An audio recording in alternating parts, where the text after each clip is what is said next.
Hello YouTube and welcome back to Old Flads, and today we have another playthrough of the Ghost Recon Future Soldier multiplayer. This time we are on Cargo and we are rocking out with the Engineer today, and I am enjoying the Engineer thoroughly at the moment, and the gameplays they seem to be working really well. The multiplayer seems to be sorting itself out, which is nice because there was some issues the other day basically with lag was quite bad at the time. Maybe the servers just needed scrubbing or something. I don't know. But however, I'm just enjoying the fact that they are back on. Now, I must admit, I am doing this commentary and trying to watch England play Ukraine in the Euro Championship. So if there are some pauses, then that's simply because something interesting's happened in the football. You Americans. Well, the soccer to you Americans. You Americans will probably be wondering if it's possible to have anything interesting happen in that game, but yes, it does. And if there's some shouting, that's because England just scored. We're currently 1-0 up, and I probably won't keep you updated too much about it. I'm going to try and talk about this gameplay as much as possible. This was a great game. I thoroughly enjoyed this game. This was off the back of 2 or 3 really good games that I had, and I just decided that it was time to get the recorder out and start having a go on here because I needed to show you guys something. I've been away for a few days. That's pretty much just because I needed a break. I was at a wedding this weekend, my cousin's wedding. Got pretty drunk, too drunk in fact is probably a better way to describe it. And as a result, didn't really feel like doing anything on the computer over the weekend. However, now I'm back, got straight back into the swing of things, and I thoroughly enjoyed this. Now, as you will see just there, that was HVT bonus points. If you're the high value target and you get kills, you start off with, that was an 1150, it then goes down to 750 per kill, that is, as a bonus. So if you're the high value target, it's worth getting into a decent position, getting in amongst it and trying to get those bonus kills on the way to get into the objective. Obviously, you're not just gonna, I don't expect you just to sit there and kill Horde, but there are points to be had.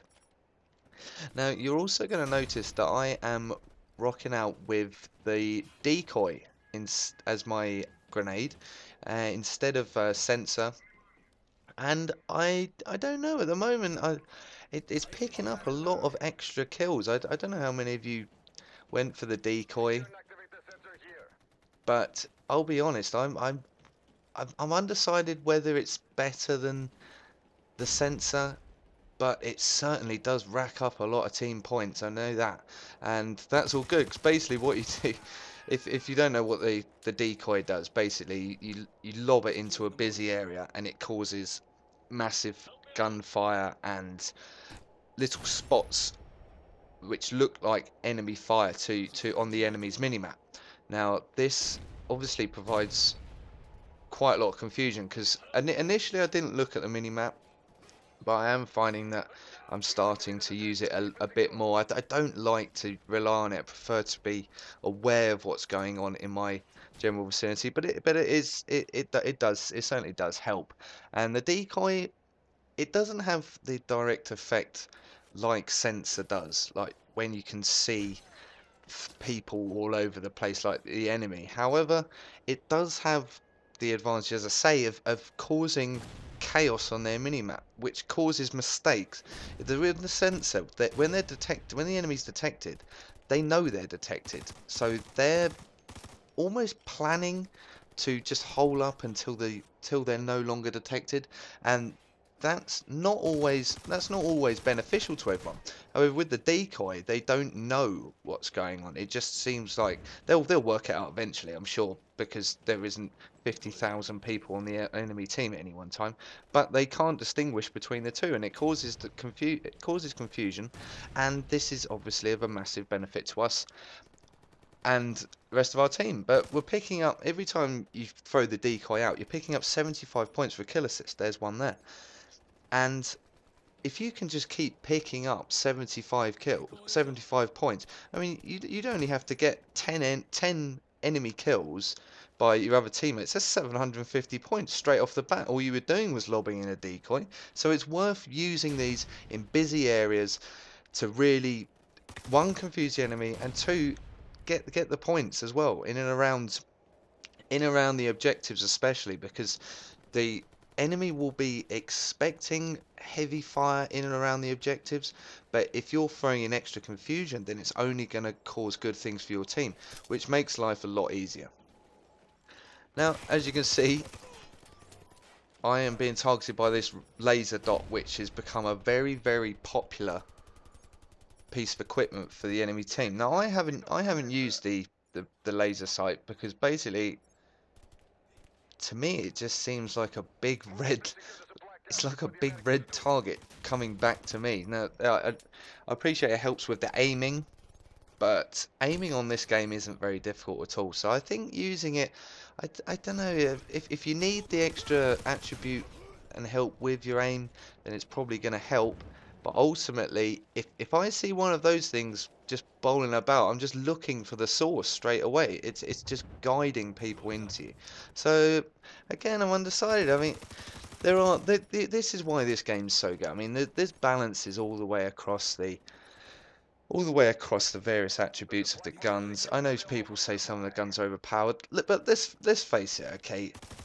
There are not many bad guns in this game. It's not the hardest game in the world, especially for killing people. The guns are fairly accurate. As long as you don't jam your finger down on the fire button, you're not gonna have that many problems.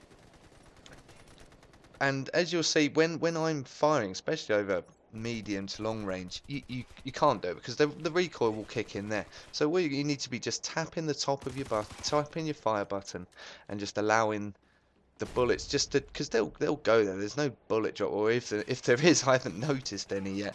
But there's nothing like that. There's no real sense of gravity to the bullets, so you don't have to be worrying about those sort of things. The distances aren't huge either, so it's not a big concern to me.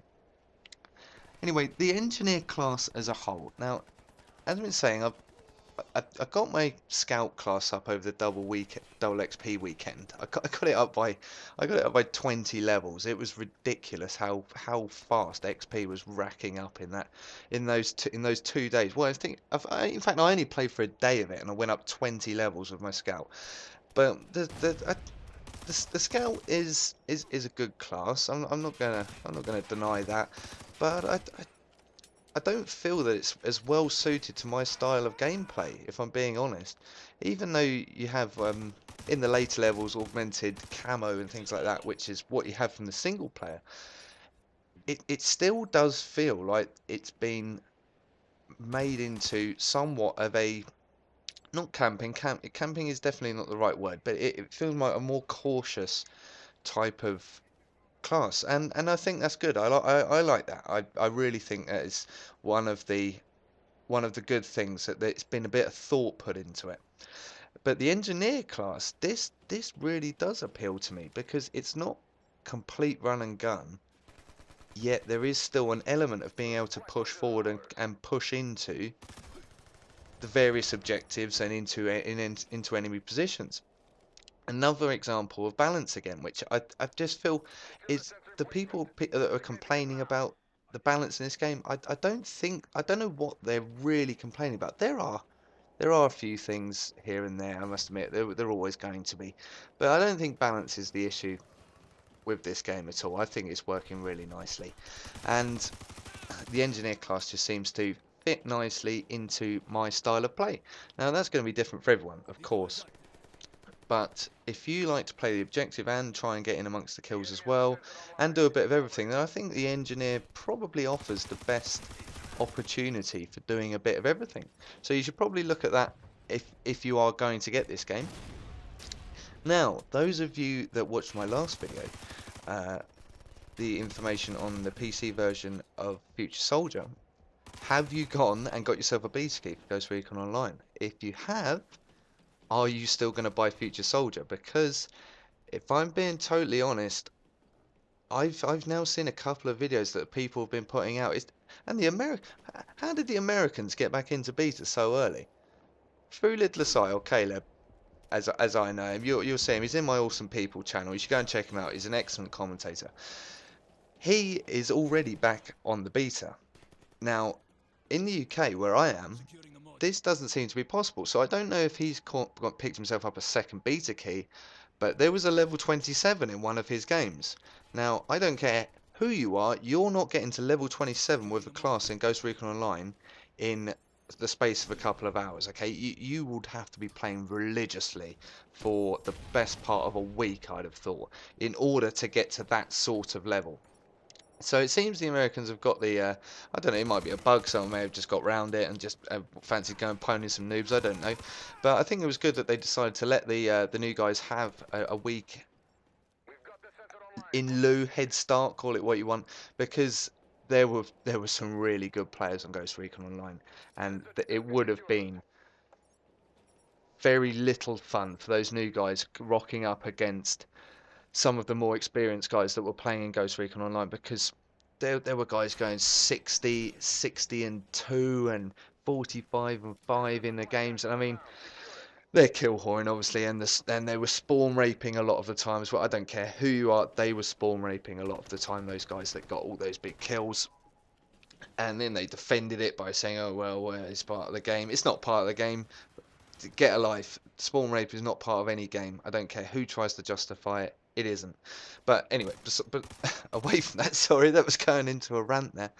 But basically, yeah, it's good they gave them the extra week, because at least there will be some sort of level-ish playing field. Because although they're not wiping the classes, it's been the best part of, what, 5 weeks since the beta closed, and I'm going to be rusty when I come back into it, I'm certain of it. Although the mechanics are very similar to Future Soldier, so I suppose it won't be too different. Just getting used to playing it again on the PC, on the mouse and keyboard. Which, mind you, saying that, I've been playing a bit of Ghost Recon Advanced Warfighter as well, with my Back to War buddies and the rest of the group over on Steam. So maybe it won't be so bad after all. Anyway, we are coming to the close of this video. I hope you've enjoyed this. This has been a good game. I've enjoyed this game. I've enjoyed talking to you about the class as well. It was nice to go into a bit more depth about the various classes, because I haven't really done it. I try and talk about other things, other parts of life. But it's been nice to talk to you about the games. So, good luck to those of you that are still going to wait out on Future Soldier. And I look forward to meeting a few of you in Ghost Recon Online in a few days' time. Next Monday, to be precise. But if you want to add me, I am an objective-based player, as you'd have seen. Add the old Flads, capital T, capital O, capital F, the old Flads, and I shall be sure to see you in game, and we can go and we can have a bit of fun in there, because as betas go, it's awesome and epic, and I love it. And so I can't wait to do it. So this was another victory for us, hooray! And a pretty good score from me, I think. Over 10k is good. Anyway, I've been Old Flads. Cheers, goodbye.